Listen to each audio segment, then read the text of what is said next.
Dr. Sherif, my mentor, my dear friend, my dear colleague per se. Well, and it was great talking to you yesterday. It was fantastic to hear that you're doing well under these specific circumstances.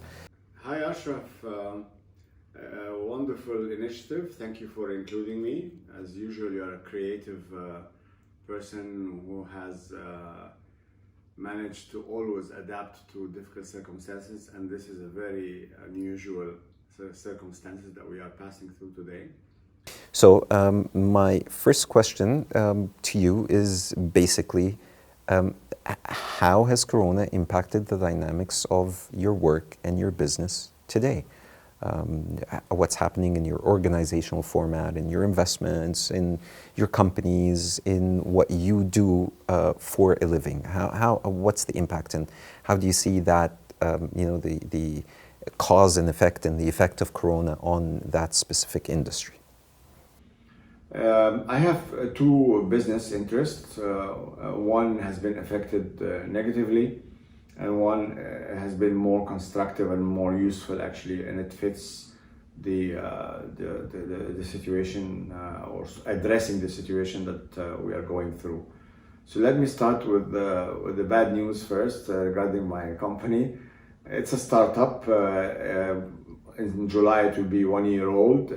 It's a company basically that built a machine learning technology using artificial intelligence, and its core value proposition is offering predictions of the behavior of micro borrowers who take micro loans from companies across the country that provide microfinance.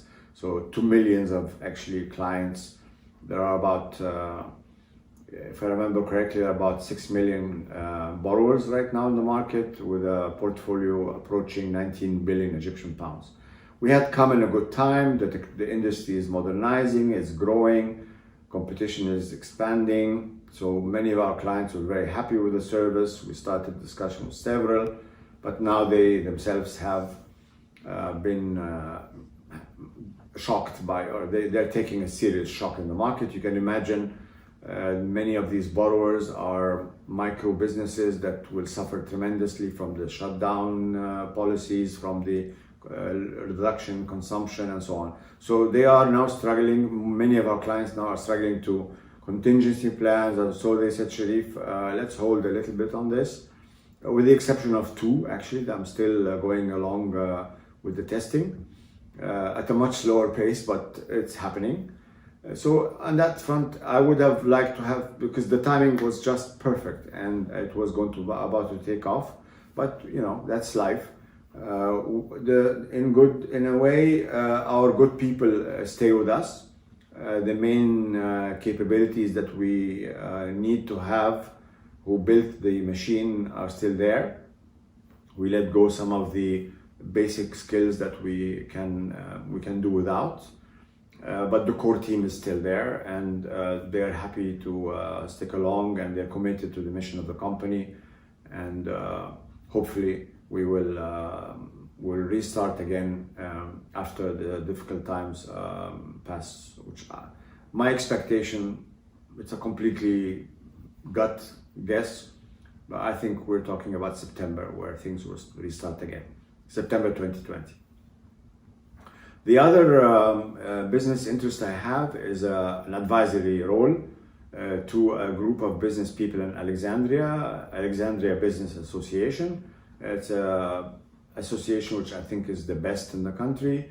They have incredible commitment and engagement and collaborative spirit, and excellent governance system that allows them to play a very, very constructive role in helping each other, first of all, as a business community, helping each other, but also creating knowledge that can help other members of the Egyptian business community. And that's really my core function in this, in that part, is that as an advisor on economic matters and business environment matters to the board of the Alexandria Business Association, I'm currently extremely busy working with them on a daily basis, spending hours on teleconferences, writing reports, addressing government, describing, exploring more and more, trying to understand actually we are trying to diagnose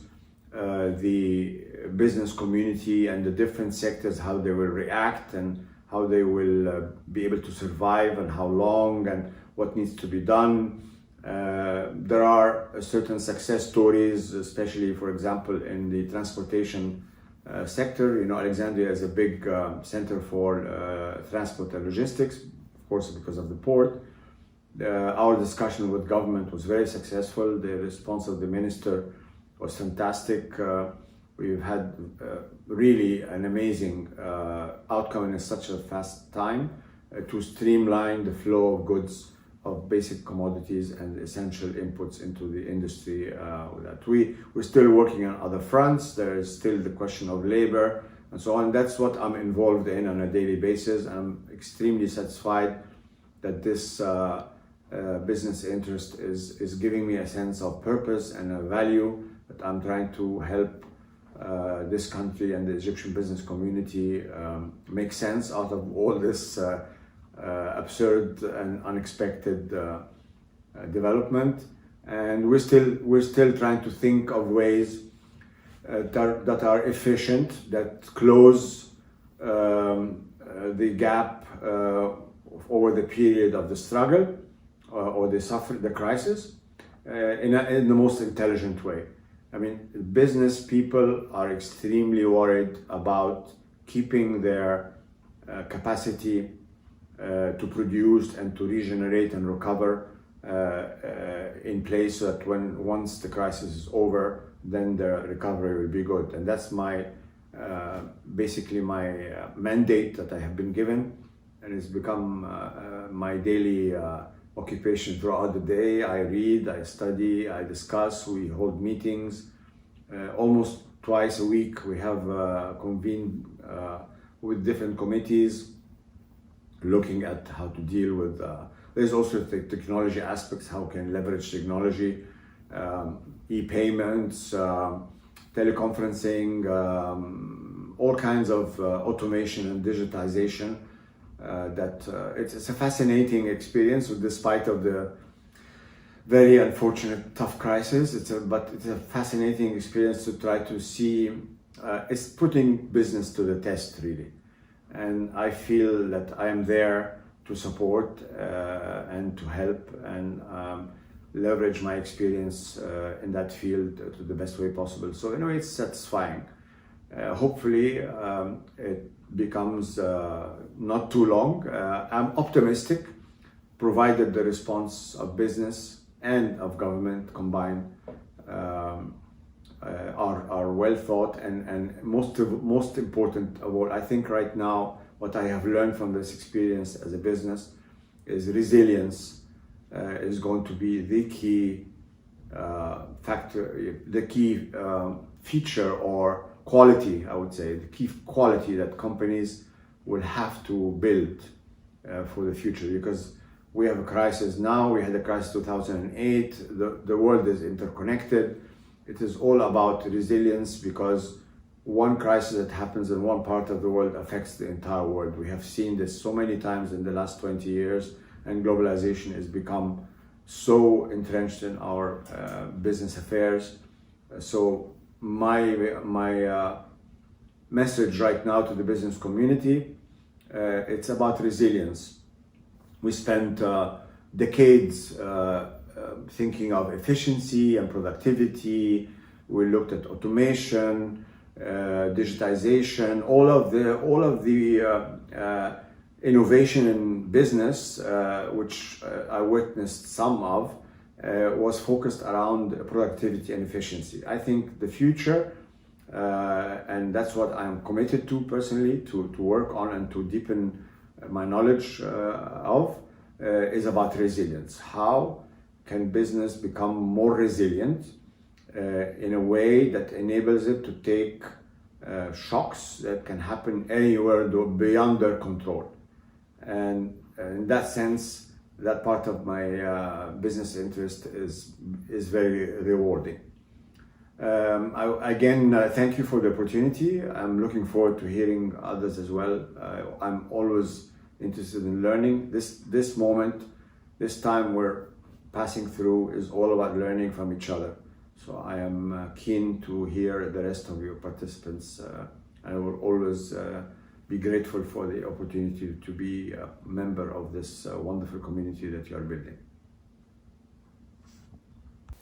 My second question to you is more personal, and of course I want to know how you're doing and how the family is doing, and more importantly, how are you working from home, and what are the opportunities and challenges that you see of working at home, and what advice can you give people to be able to be productive and effective from working at home?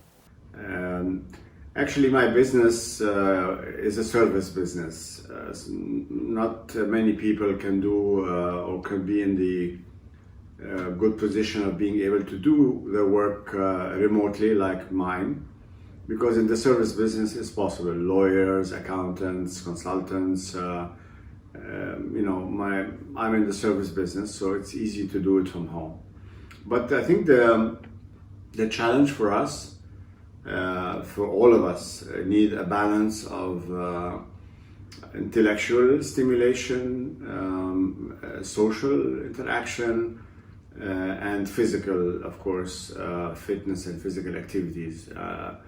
On my end, I am a bit on the extreme side on being outdoors. It's very important to be outdoors. I'm also quite hooked up on intellectual motivation and stimulation, and I definitely like to socialize. So I'm a bit on the extreme side in all three of them. To solve this problem, I have decided to get out of the city. I'm actually in my family beach house now, doing my work here. Came up, set up my computer, my work, internet functioning very well. I have a chance to work very productively, meet people remotely with technology, different technologies that are available now. And I have this wonderful chance of being able to walk out, have long walks or exercises every day, to be able to be outdoors and physical activities. That is quite important for me.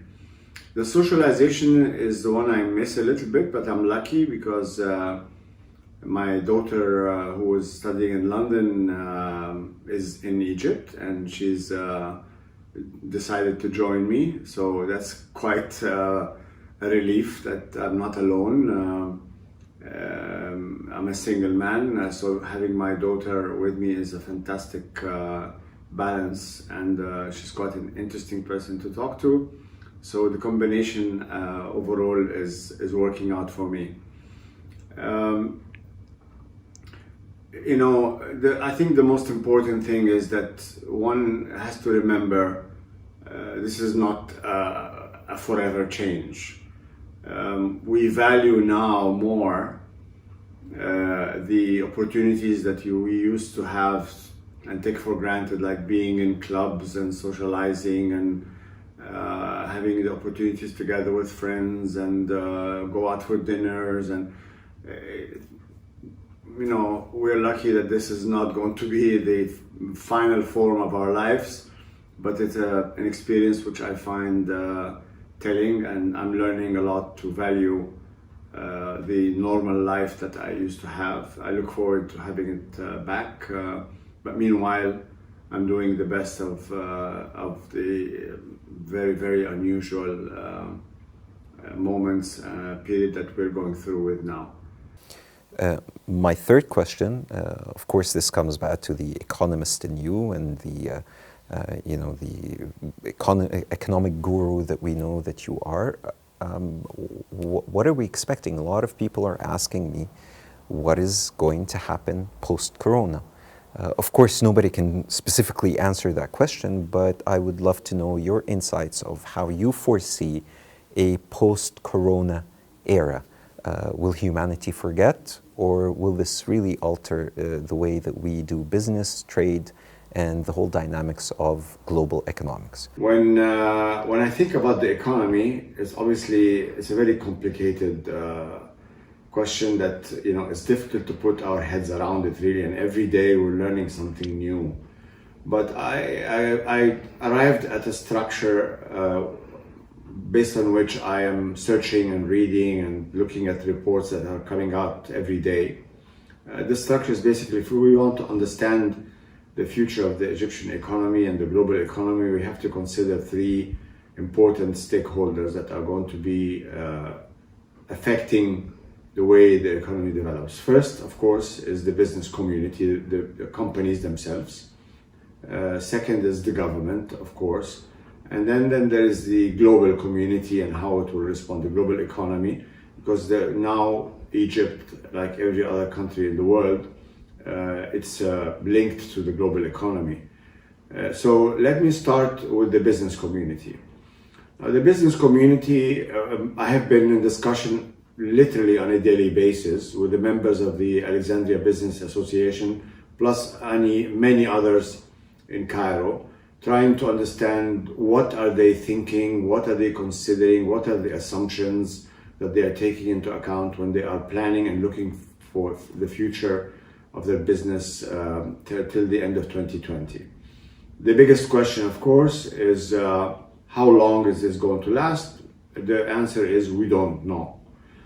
What can we do about it? Obviously, there is the tension between the isolation, self-isolating, and the reduction of contact with people so that does not go out of control. The pandemic does not go out of control and hurt even more and forces it to shut down. That's on one side. And then the other side of the tension is production, continuity, and most importantly, I think what I got from the discussion is that people want to make sure that their health of their companies, whether their financial health, their assets, and their client relationships. These are the main pillars of the continuity of business. So whatever they're going to do, they're going to make sure that none of these three are affected in an irrecoverable way. And I think it's also in the interest of the society at large and the economy to consider this way. The answers to these are how can we deal, depending on the companies with a large number of labor, they obviously have the biggest challenge, because then the wage bill is quite imperative. They don't want to lose their workers. Most of these people are actually production facilities, clients that have factories, and they are quite concerned about the labor cost. Some of them have actually reached deals with their workers, reducing the number of days, making shifts. Some people made deals with their workers or employees to take cuts for 3 months until things have become clearer, and so on.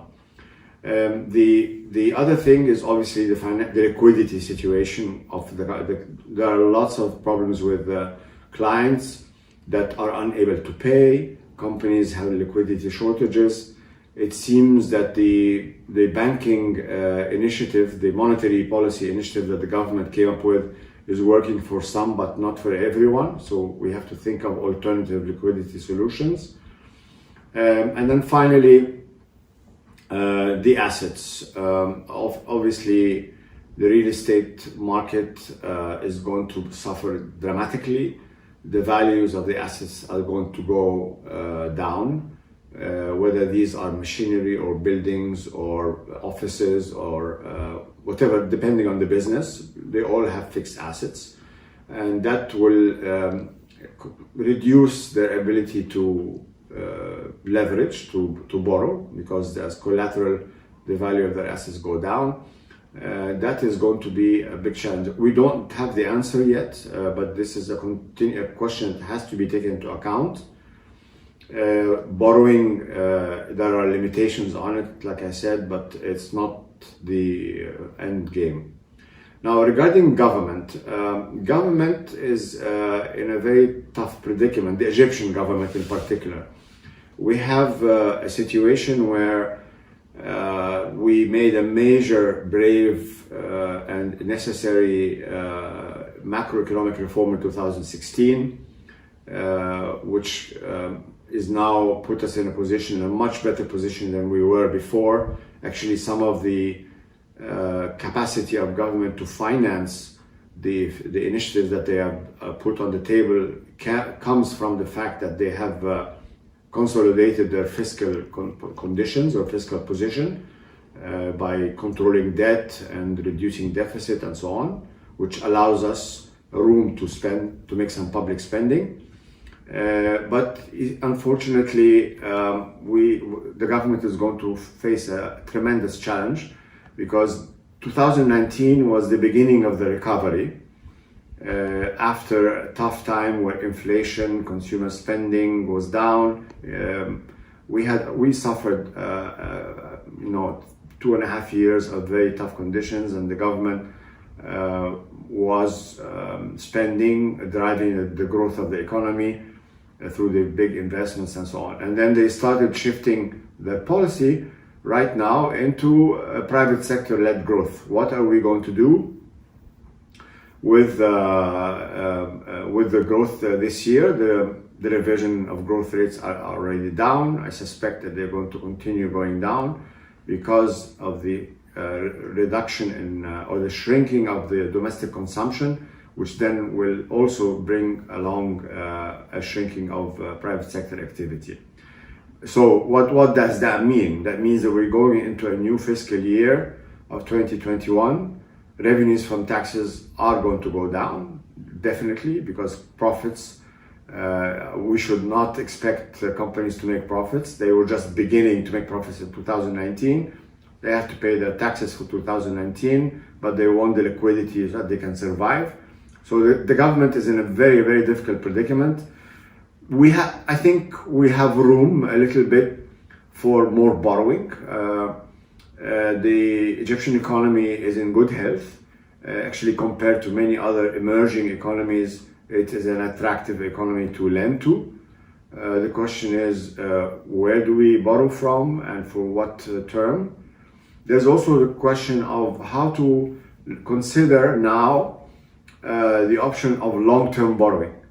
When we borrow, or the banks, the government offer bonds, these are usually 2, 3 years, 4 years, and so on. I think we should now consider seriously pools of long-term savings, such as insurance, pension, and so on, that allows stretching the capacity of the government to finance incentive packages and so on, that make sure that we do not get seriously damaged. Because this is not an endless situation. We are passing through a period where we need to bridge and preserve the national wealth, reduce the damage to the assets, like I said, and to the financial health of the companies, so that when we cross over, when we pass the crisis, there's enough capacity in the country to start producing again and start creating economic activity, creating jobs, and recovering in a more smooth fashion. Now, this brings me to the last point, which is the global economy. Like I said, we are linked very, very deeply with the global economy on two sides. One side is that we produce goods to export to the world that are important for the revenues of foreign exchange, because it is going to become more important than ever, considering that the other two sources of revenues, which is the remittances of workers and the tourism, are going to be absent or reduced for quite a few months to come. So the exports become essential, a survival. So how can we find a global market that can assume or create rather demand for our products this should be a strategic view of the government in the coming period and the business community. They have to work together to understand where are the opportunities for Egyptian exports that can be able to penetrate global markets. Without such an export strategy, this country might have to go through a more painful economic recovery process. Now, finally, on the global issue here, I've heard so many interesting perspectives and analysis, because we are not the only country struggling with the tension between going back to work to save the economy or staying at home to preserve public health. There is a tension between both. But there are cases like South Korea, like Singapore, and now the discussion is happening in the United States. A very interesting, distinguished group of scientists that were published recently, looking at how to balance and to allow work to resume. And basically, to summarize, it is a combination of technology, use of technology, and testing capabilities on a massive scale. So we need to be able to consider this for the Egyptian economy as well. I think in the case of the United States or Europe or Singapore or South Korea, the governments were able to finance that because the testing was for free. In our case, I suspect the business community has to assume a great deal of cost for the testing. So because they want their workers to come back to office or factories and produce, then they have to take on the responsibility, because that will actually save their livelihood. And so to sum up, Ashraf, the economic picture is not very clear, but there are options, there are solutions, and there is no alternative now other than a very frank, open dialogue between the stakeholders locally, domestically, which is the business community and government. This is happening in a healthy way, but I think we should intensify. And then we need to also try to find channels where the global community is discussing. There are platforms for such discussions, the G20, the G7, the United Nations, of course, but perhaps business groups can also start creating a common platform where they can discuss with their peers in global community and how to survive this global challenge all together as one global community, instead of suffering the dismantling of the global system, which has created so much prosperity and given opportunity for so many people around the world in the last 30 years. Thank you again, Ashraf, for this wonderful opportunity to participate in your program. I'm looking forward to hear others and learn, and hopefully we get perhaps another round to discuss, because every day we are learning something new. We're understanding the problem better, we're getting our heads around it, and the more discussion that you can facilitate, the better our responses will be.